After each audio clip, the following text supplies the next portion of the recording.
Well, hey, a very warm welcome to all of you. I'm so glad you're here this weekend. On behalf of my wife, Laurie, and I, a very warm welcome to what is a cool, somewhat chilly, but yet it's melting, finally, snowy weekend here in Colorado.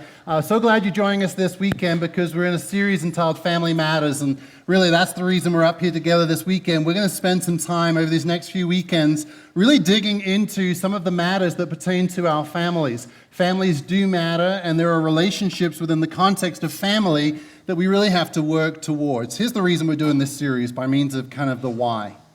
We have seen over the last couple of years, conservatively speaking, 800 or so people join Mountain Springs Church. It's an incredible thing. The number is not the emphasis. The life change is what we're all about. And we're seeing that among so many people that are new to Mountain Springs, so many people that have been at Mountain Springs now for many years, we are seeing that in all of our day of culture, in all of our challenges in the world, that we are seeing these challenges striking at the heart of marriage, striking at the heart of the family, striking at the heart of the way we parent. And it's been said before that the strength of the nation is directly tied to the strength of the family. And if that's true, arguably our nation is quite weak right now.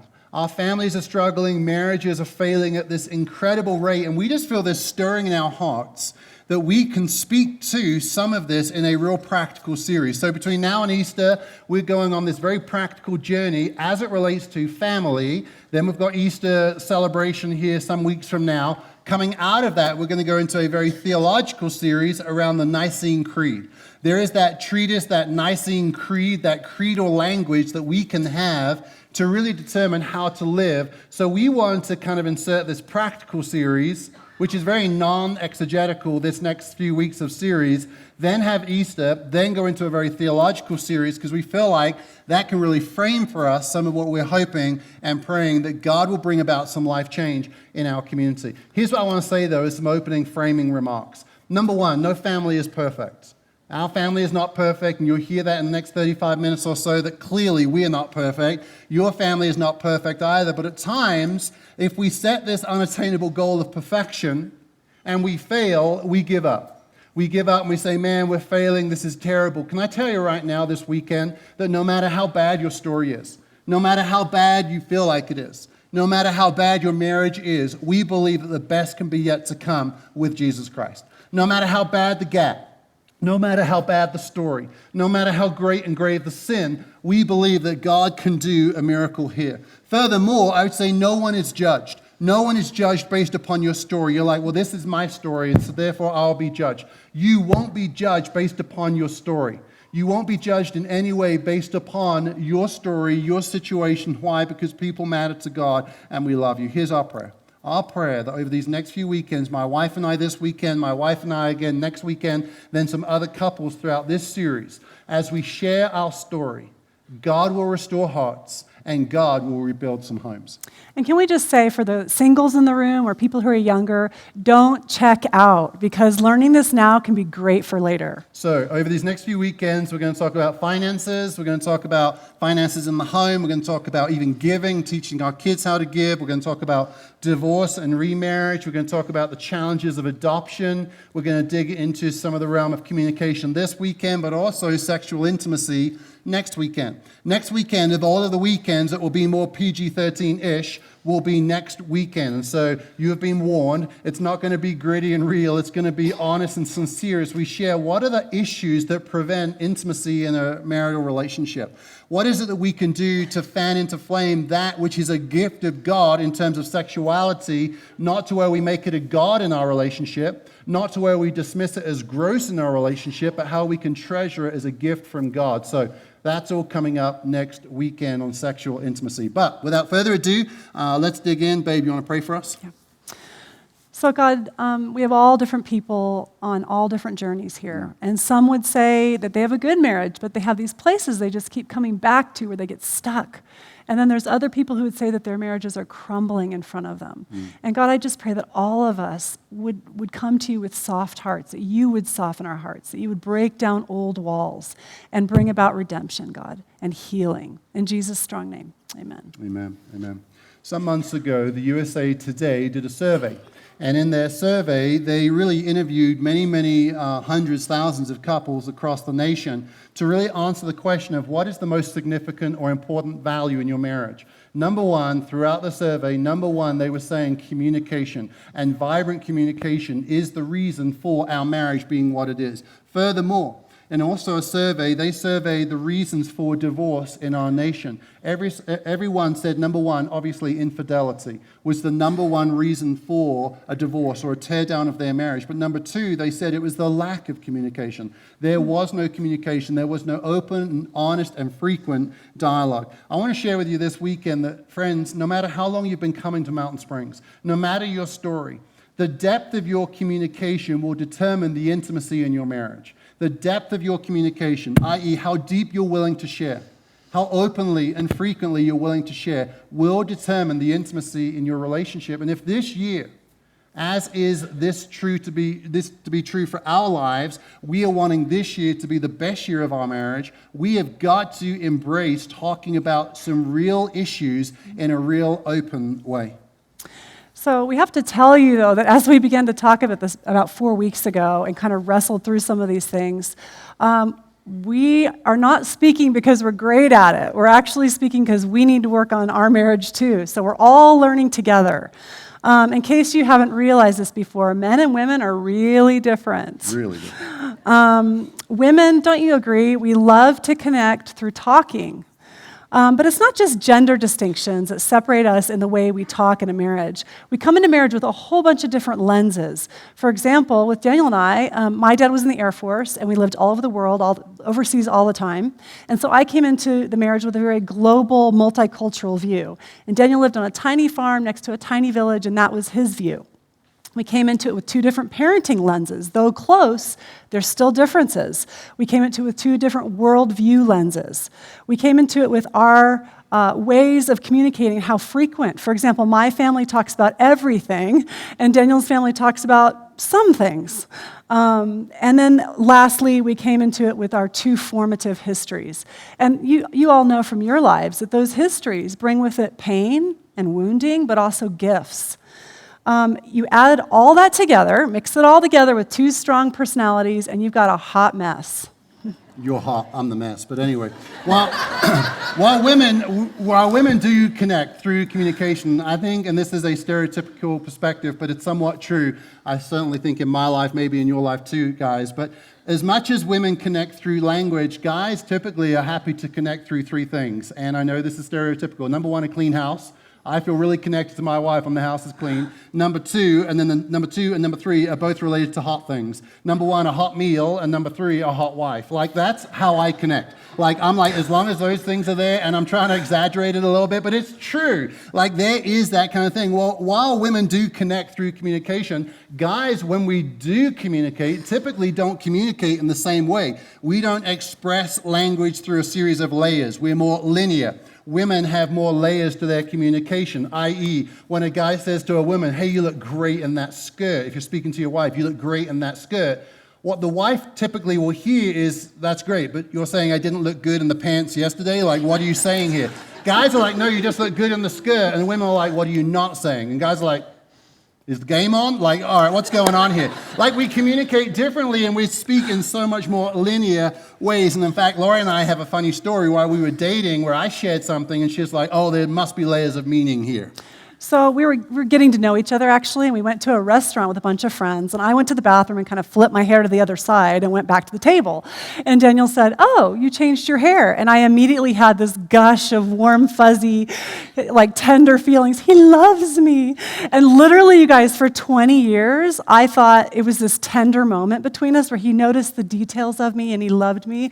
And I realized 2 years ago, he's just really precise, and he just said, your hair's different. That's all it meant to him. Kind of ruined the memory for me. True story. So what are the reasons behind some of the reasons that we talk and we really have different types of communication? Well, number one, and I almost want to blame God on this, but I don't think I can. I think it appears that guys are kind of genetically engineered to avoid deep sharing. Like, it's almost like we are wired in such a way to avoid the depth of sharing that a woman is naturally wired to do. We don't typically go to that realm. Furthermore, I think sometimes we guys don't want to communicate all of our feelings associated with an issue because it can indicate or confirm that we don't know what we're doing. Case in point, even a few days ago, we had an issue with one of our sinks in our kitchen, and we have one sink, we have lots of sinks and lots of breakages in our home because kids break things. And sure enough, the wand there at the sink that you rinse off things with was leaking. It was spewing water out. My kids loved that. They would set pranks and turn the water up and direct it and squirt each other. And I was like, I got to fix this thing. So finally I fixed it. Well, while I'm fixing it, I'm like, how's the best way I'm going to go about doing this? Laurie's like, do you know what you're doing? Well, as a woman would start to articulate and communicate all of the different things. I think I might do this, but I'm concerned if I do. Guys are like, got it. I got it. She's like, well, do you need help? Nope, I got it. Do you know what you're doing? Of course I know what I'm doing. It's a sink. Oh my gosh, who do I need to call to fix this thing? I'm making it sound worse than it was, but here's the truth. We don't want to communicate in such a way to where we can confirm that we don't know what we're doing, whereas women are like, I just want to talk and we'll figure out all of this together. And so truly, women speak in shades, guys speak in black and white. We get that. It's a stereotypical view, but it's true and played out in so many of our marriages. But I want to say something. Guys, when we fall into that stereotypical view, when we fall into that view that we don't communicate at a deeper level, when we fall into the view that we don't really express what we're thinking, feeling, fearing, believing, we are in many ways communicating to our wives that we don't love them. Truly, they cannot feel loved when we're unwilling to share at that level with them. When I share at that level with Laurie, she loves it, she thrives, she comes alive. But the inclination of my heart is necessarily to not go to that level of communication. But we've got to. Men, we have got to embrace the risk of being known at that level. So as Daniel and I looked at this topic, we came up with 3 levels of communication in marriage. And the first one is the politeness level. And this is just a very shallow dip into communication. And it's where you talk about facts, the weather, maybe the football score, just kind of general observations. And there's not really any conflict there. The second level is the preference level, and this is where you begin to express opinions about things or your feelings about things. And this is where conflicts can kind of begin, as you know. And the third level is the principle level. This is our deepest core beliefs. It's what makes us who we are. And also, it's our deep, deep needs. We have to do some serious self-evaluation sometimes to communicate what those deepest needs are and how we need them to be acted out or reflected. If we live in stages 2 and 3, it's pretty uncomfortable, and it is time-consuming sometimes, but it's necessary for intimacy. If we don't dive into those 2 realms, our core beliefs and our needs may never be fully known by our spouse, and that leaves us feeling unfulfilled, lonely, and sometimes critical of our spouse. With infidelity being the number 1 cause of divorce, being in that unfulfilled zone is a danger zone. Yep. But I think most of us guys like to remain in zone 1. I know I speak for myself in that regard, where I'm like, we'll just talk about basic peripheral things. We can just stay on the outer rim of communication. But I'll tell you, and I mentioned this a moment ago briefly, that when I do dig into that second and third realm, Laurie comes alive. Laurie comes alive. She feels loved. She feels respected. Therefore, she's happier. When she's happier, I'm happier. Nobody ain't happy when mama ain't happy. And so, like, when we dig into those second and third realms, there's greater breakthrough. But I got to tell you, to dig into that second realm, sometimes guys are very opinionated, but they're unsure of the why. Guys are often got strong opinions about things, but they're unsure of why. For example, even the other week, Laurie and I had to finally say to my wife, I'm like, babe, we only have a certain square footage of concrete outside our garage. When you park diagonally, you take up both spaces. I am unable to park. Finally, I was like, my opinion was kicking in, and I'm like, this is ticking me off. Like, do I need to paint a white line in between so it's like Walmart where you can pull in parallel? And finally I was like, all right, I'm just going to have this out. So I went in and I realized that this was beyond realm 1 to in realm 2. And I was like, okay. And I knew if I used the word love, I could connect with Laurie. And I'm like, honey, I don't feel loved when you park diagonally because I can't park my vehicle there. If as a guy, I'd have walked in and I'm like, what the heck is wrong with you? Don't you know how to drive? Like, you American women, like, what is wrong with you? It wouldn't have gone well. But when I went in, I was like, what is the language she would use? She would like to use the language of, well, I would hate for you to not feel loved. So I'm like, babe, when you park like this, I don't feel loved. It worked, like miraculously. The Holy Spirit has painted a line and we just parked next to each other. True story. But listen, when we don't go to those realms, when we don't, it creates a gap. And when we do, we have to embrace that there will be conflict. All right, can I just say something obvious this weekend? There will be conflict in our relationships. You know that. In fact, even to some degree, you might have even had a conflict here on the way today. It's completely normal. It's completely normal that we will have conflict. But when you go through conflict in a redemptive way, it can bring a beauty into your relationship that is not present if you're unwilling to go there. Our marriages never worked perfectly, as Daniel is saying. And if people who believe that are actually more worrisome than people who argue. Mm-hmm. We have a story of a number of years ago, we were in a small group, and it was a group of couples. And, everybody would share, hey, this is what's going on with us. Can you pray for this? This is hard. And they were, mostly authentic. But there was one couple, and they always said, we never argue. I adore him. She's amazing. It was always flowery. And you know what, you guys? Within 2 years, he'd had an affair, and their family was, with 4 kids, was torn apart. And it was also going on at that time, 2 years earlier, but they had maintained a veneer of perfection versus embracing conviction, and marriages never work when you try to maintain a veneer of everything being perfect. So I think we often come into marriage because we're young, right? And we're in love. And so we come into marriage and we kind of think unicorns and glitter and all our children all lined up in H&M clothing saying, yes, Mom and Dad, all the time. Never happens, by the way. Didn't happen in ours. And then when we hit bumps in the road, you've probably heard these things, we say, it's just not working anymore. Or I don't love him anymore. I don't love her anymore. You know what? Of course you don't, because we all feel that way sometimes, right? Things are not always rosy. That's just reality. It isn't logical to end our marriage over things like that. Why? Because it's a lie. The lie is that if it's the right marriage, it will always be dreamy and naturally work. A good marriage is built on 2 people who are committed to work hard at making it work, to keep that spark between them. It takes work. Yeah. And here's a promise. If we ignore our conflicts, and again, you know this to be true, but so often we need to hear something from someone else to go, yep, I need to work on that. If we ignore our conflicts over time, it is inevitable, and it's a promise that we can speak it into our lives. If we ignore conflicts over time, they will end up killing our relationships. Not immediately, not overnight, but over time, if we ignore conflicts, what we're effectively doing is we're permitting there to be the creation of a gap every time that we're unwilling to communicate for a change to get to resolution over a conflict. If you ignore a conflict, you create a gap. You then have another conflict. You have not gone back to reset where you were. You are now building upon the previous gap. Before you know it, over time, you wake up one day and you're no longer on the same page. You don't have philosophical agreement about the way you want to parent. Why? Because you have created these series of gaps. Those are the relationships that fail. One, because of abuse or abandonment, or even in some ways, because of apathy. There's this apathy. When we fail to resolve the conflict, we create this distance between each other. We have to learn, and this is true for us. This is very true for us. It's not like preach, pay attention. This is like all of us have got to learn to how to communicate for a change. We can get trapped in cycles that are really hard to break. Don't you find that? We all tend to handle things the same way all the time. But you know the phrase, if you do the same thing, you get the same results. Let's talk about 4 main dysfunctional communication cycles. There's a bunch of them, but we're going to pick 4 main ones and see where you fit in this. Daniel and I, as I were preparing this, we said, a couple of them. Those are us. Yeah. The first one is one talks and the other walks. One spouse wants to talk now. Let's get it out there. Let's do this. And the other one needs some digestion time.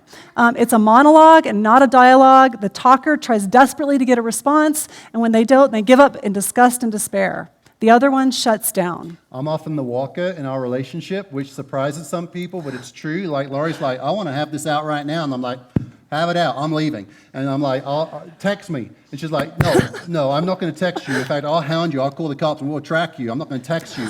And but I'm like wanting to walk. And she's like, nope. I just think, you know what? If we can have this out, have a big old argument, we can figure this out. Yeah, I just think a good hearty argument is great, and I feel like hit it hard and get it done. True story.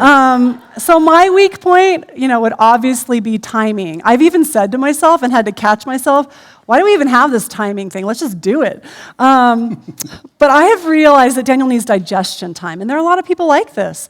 It's when I do that, it's almost like me saying to him after he's eaten a huge meal, let's go run 5 miles. He needs time to process and get his thoughts in order. And this can lead into the second unhealthy realm. This one is one screams and the other runs. One spouse is a screamer. They launch into a high-volume rant, and it can involve cussing. You guys, both of these cycles are really damaging, of course. This one can be pretty traumatic, and one of the reasons is because this is one where kids are hearing it, right? This is like a tornado tearing up everything in its path. Screamers usually scream because, number one, they don't feel heard, or number two, they feel like their life in that moment is out of control. The other spouse just runs away to get away from the crazy. So there are walkers and talkers, there are screamers and sprinters. I like to picture like this dude just like running out of the house, or a woman just running away from the crazy. But as much as you can have those two distinctions, you can actually have, and this is arguably more toxic, you can have both in the marriage are the same. So you can have both of them are screamers. That anytime there is a conflict, man, it just goes from 0 to 60 immediately. And there's this angry, cuss-laden scream fest that the only breakthrough you have is a busted voice box and holes in the drywall. Like, that's all you have in those kind of environments. And it's intense. The kids are running. They're like, Mom and Dad lost their minds. And they're like running out of the house. And we can joke about it, and I think it's probably good that we do, but at the same time, it can create incredible instability in the home when a kid sees parents both going at it in that regard. Obviously, these are all dysfunctional cycles. There are none here that are entirely healthy. We're trying to create this dysfunctional model. Well, in the same way, you can have both screamers, you can have both walkers, or both avoiders. And let me tell you, we can often bring the heart of avoidance or walking into our marriages from our childhood. If you were raised in a home to where maybe your parents were both screamers, it is quite likely you have now adopted the walker or the avoider mentality because you thought that was broken and unhealthy. Well, don't swing the pendulum just the opposite direction. Now you just always walk and avoid conflict. Because in your marriage, therefore, you are becoming apathetic and you go, it's just not worth it anymore. It's just not worth it anymore. There is something so healthy and redemptive about a healthy argument every now and again because you're willing to say, I'm going to keep fighting for this. I'm going to keep trying toward this. So you can have both screamers, you can have both walkers, but then the third one is really something that Laurie and I have wrestled with, and that is number 3, one engineers where the other is an artist. One engineers where the other is an artist. In other words, opposites. Laurie and I sometimes in our arguments, when I am willing to engage, I'm very linear, and I almost present this airtight argument that I'm like, nope, every word has been crafted intentionally, every position has been well thought out. I think I've considered every angle. I've even asked 7 other guys their view on this, and we all agree you're wrong. And then she'll start to cry, and I'm like, yeah, knock that off. Like, knock that off. Go get a tissue. I'm like, we're not doing the emotions now, okay? We're going to cut back on the emotions. But here's the thing. I can be like an engineer where I present this perfectly formed scientific case, and I can entirely dismiss her. It's not redemptive. Some of the guys in the room are like, dude, but it's brilliant. It's a brilliant case. Nope. It's oppressive. It's oppressive when we do that because we're effectively invalidating the view of our spouse. I say it about a guy because the guy is typically the one that is the engineer, but it can also be inverted. But either way, whoever is the one that is the opposite and that is more of the artist, and I'm not talking about out there painting, but just kind of like, just like whatever, they go through the motions. When they begin to express their viewpoint, it doesn't appear to be as well thought out. Therefore, it's immediately dismissed. So the fourth main cycle is where one domineers and the other is an appeaser. In these conflicts, the appeasers, it's not that they don't have an opinion, it's that the conflict feels like it's over everything. It's so often and so intense that they would just rather have peace, so they back off. They often feel hurt because the dominator lacks openness to their perspective.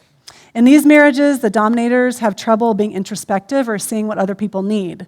The dominant person actually can often feel like they have a great marriage because they always get their way. But if the appeaser is a guy, he feels emasculated. And if it's a girl, she feels like she has no voice. If this situation is really extreme, it can be really tough to get the appeaser type to talk openly because the dominator is slowly losing their heart. Laurie and I are both strong-willed people. If you know our kids, you'll know that one time James Dobson wrote a book about the strong-willed child. He should have written a book for us, The Strong-Willed Family, because it's true. Like, we're all somewhat driven, we're all somewhat A-types. Well, I'm learning, I wouldn't even say I've learned, but I'm learning, I'm aware of the need to say, yes, I have opinions, yes, I'm intense, and I've got to go out of my way to create an environment for Laurie's voice to be heard. Because she has an opinion, it's not like she doesn't have an opinion, but it's really easy for me, and it's often easy for guys, that if you're in the leadership realm at work, you can come home from work and carry on that same realm of leadership. By the way, if leadership for you is not servanthood, then you've probably got the wrong view of leadership anyway, but you can come home from your high-ranking leader view, come back, and you can be intense or opinionated and start barking out orders, and if your wife doesn't do it, you're like, honey, we need to do a 360 review. Like, this is not okay. And we can start to bring the heat. Well, we have got to not crush our spouses. We've got to go out of our way, create an environment for them to communicate. And I'm no delicate snowflake. I mean, honestly, I need to shut my mouth more often. But in this situation, our cycle of this, Daniel gets real intense, and I have to say to myself, just because he's being intense, he has a good heart, don't forget that. I also have to tell myself not to shut down, because I'll just be like, fine, whatever. But I get this stubbornness inside, and every time we follow all of these unhealthy cycles that we've been talking about, certain results always happen. Conflicts remain unresolved, intimacy declines, negativity deepens, and a chasm develops in our communication. So it sounds like really negative, and you're like, yep, that's my life. Okay, so here's the thing. There is an upside to this. There is a hope in this. This is the hope of Jesus, that he can bring something beautiful out of our relationship. So what we want to share are really 4 health strategies that Laurie and I try to do in our relationship when we track each other doing either the walking, the talking, the screaming, or the sprinting. We pull back and we go, okay, what do we need to do? Well, number 1, we need to change our minds. Number 1, change your mind. I'll tell you, sometimes we need to reset our viewpoint of what our marriage is. We need to think differently. Sometimes, and oftentimes I would even say, you will get the marriage that you want by willing to release the view or the angle that you're currently taking to make the marriage into what you want it to be. You will get the marriage that you want based upon saying, I just need to change my mind. In other words, you need to make a commitment to say, it's not okay that I win the fight. It's not okay that I win this disagreement. Sometimes we just need to change our minds and say, what is it that God is doing through you? Because if you're both believers, and Laurie and I remind each other of this often, we're trying to make it easy for the other one to get to heaven. We're trying to make it easy for the other one to get to heaven. So I'm trying to validate her. She's trying to validate me and say, what is it that we can do together to change our minds? Number 2, shut your mouth. Or watch your mouth. I like shut your mouth more. Shut your mouth. Sometimes you are so close to a breakthrough and just be willing to shut your mouth. Sometimes, as a walker or an avoider, breakthrough is as close to you opening your mouth. Opening your mouth. Sometimes, and you're like, I'm not talking. I'm going to give you the silent treatment for 7 days or 3 days or 3 weeks. And let me tell you, sometimes that silent treatment is never entirely broken. It becomes this apathetic heart where it's purely function. I'll talk about the groceries, I'll talk about the kids, I'll talk about the needs and the billing of the home, but I won't talk about what's going on inside of here. We have to engage our hearts, we have to change our minds, we have to watch our mouths, we have to change. And the third healthy approach is to engage your heart. Don't emotionally watch from the sidelines of your marriage. Get on the field. Yeah. I know re-engaging can be hard because you're choosing to lay your heart back out there again in some cases. But an engaged heart with a healthy argument is a good sign. Yeah. Say to yourself, I choose today to talk through tough things. I choose to not shut down, not shut my spouse down, and not prematurely judge their heart. The definition of marry in the dictionary is to blend. It isn't about making my red-colored spouse into my blue self, because this is the better color to be, but it's about blending and becoming purple together. And finally, the last point is to enlarge your view. Instead of focusing on busting his chops or winning your point with her, ask yourself, how can I help my spouse be closer to God? How can I be closer to God? So I'm going to read Galatians 2:20 to you, and I want you to really just soak in these words. I have been crucified with Christ. It is no longer I who live, but Christ who lives in me. And the life I now live in the flesh, in my marriage, I live by faith in the Son of God who loved me and gave himself up for me. Some of you might say, you don't know how he talks down to me, Laurie, all the time. And others of you might say, you don't know the disrespect she shows me. She has no respect for how hard I work or the things I do for this family. But here's the deal. If we really believe this, it is no longer I who live, but Christ who lives in me. If we really believe that, it's not about I'm mad about this or I'm hurt about that. It becomes, God, what do you want from me in this marriage? You know, if you look at great scientific achievements or great athletic victories or great acts of heroism, all of it takes hard work, right? Anything that's of any value takes hard work. Your marriage is no different. Do you want an average life or do you want a great life? The definition of intentional living is submitting your will for Christ's will. And here's the best news of all. You don't go into this by yourself. The God of heaven and earth goes with you. The God who makes pathways in the desert is with you in your marriage. And the scripture says this, the same spirit that raised Christ from the dead lives in you. God is all about the business of taking dead things and bringing them back to life. And he will do that for your marriage. Trust him. Come on. Preaching. Look at you. Call this church. Come on. You know, a crisis can often be a catalyst for the end. But a crisis can also be redeemed as a new beginning. No matter how bad your crisis, it could be infidelity. It could be the loss of a child. It could be the loss of a dream. It could be the loss of a business. So often we equate a crisis with an ending. But a crisis can be the catalyst of a new beginning. On that day of where everything seemed to have been done, the Lord was dead. There is a new day, and I believe that there can be, even in the next 3 days in your life, as there was in the gospel story, a new day of victory. I love what Ruth Bell Graham once said. She said that a happy marriage is the union of two good forgivers. A happy marriage, let me say it again, is the union of two good forgivers. We would say, this is a statement that we try to really spend a lot of time around, that a good marriage is based more about conviction than perfection. Conviction than perfection. Conviction to not speak a certain way versus perfection wanting to appear a certain way. There's got to be that conviction within our lives. As we draw to a close, we want to leave you with 4 quick, really practical tips to improve your communication. The first one is grab 15 minutes every day, 10 minutes if you have to, you don't have the time, but every day, put your phones down, super important step, close the door, put a movie on for the kids, and have 10 to 15 minutes of just downloading what was bad, what was good, what was hard today, what do you need, and pray together. This simple habit opens up communication and helps each other feel loved. The second one is have a planning time every week. Plan a time to go through and pray through your schedule. This is the get on the same page part. If you help support each other in this way, you will feel loved with the support. Personally, Daniel and I make our best decisions, our key decisions, alone and away from the kids. We create an environment at home where we go to a coffee shop and we just go through our schedule.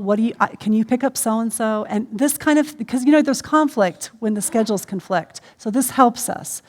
Minimize all your distractions. And it sounds crazy, but in the kid years, these 2 small steps, doing them all the time, that is where most of your emotional intimacy will come from.